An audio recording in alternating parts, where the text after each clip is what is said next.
Herkese merhabalar, ben Huri. Huri Metek Mutfak'ta mutfağıma hoş geldiniz.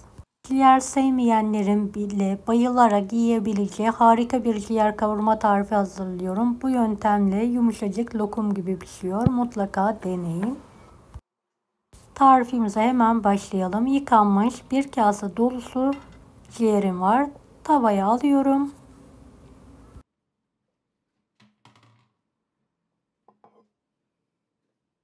Ve tavaya bir miktar su ilavesi yapalım. Kapağını kapatalım.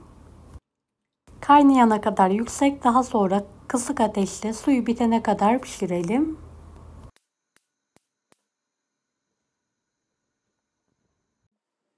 Sıra karıştırabilirsiniz.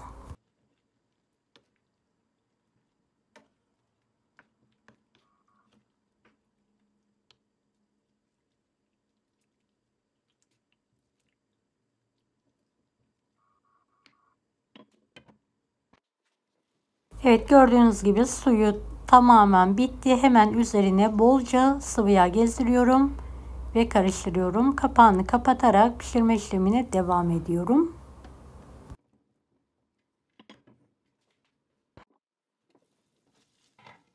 Evet, ciğer kokusunu sevmeyenler için bu püf noktasını mutlaka deneyin. Bir adet ince doğranmış kuru soğan ekliyorum. Karıştırıyorum ve kapağını kapatarak ciğerim yumuşayana kadar pişirme işlemine devam ediyorum.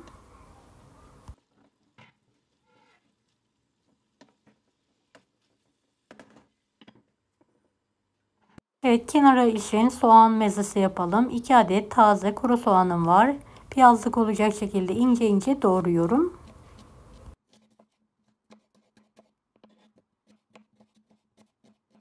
Beni hangi ülkeden veya şehirden izliyorsunuz merak ediyorum. Yoruma yazarsanız sevinirim.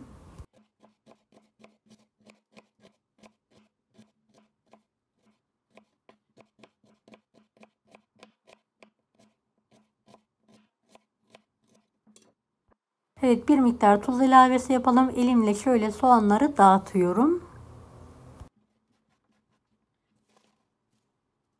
Evet, bahçeden topladığım bir demete yakın maydanozum var.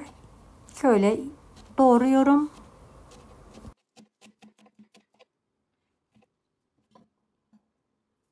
Soğan ve maydanozu karıştıralım.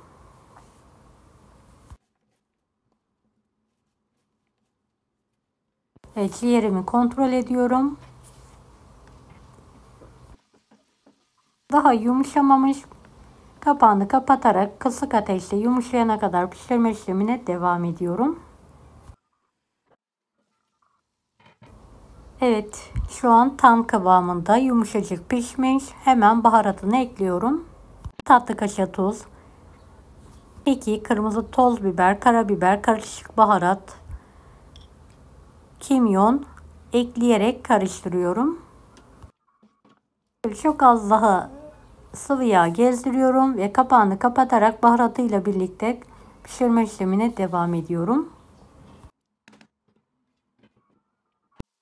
Ciğerim tam kıvamında, altını hemen kapatarak servise hazırlıyorum. Servis tabağın orta kısmına ciğerimizi alalım.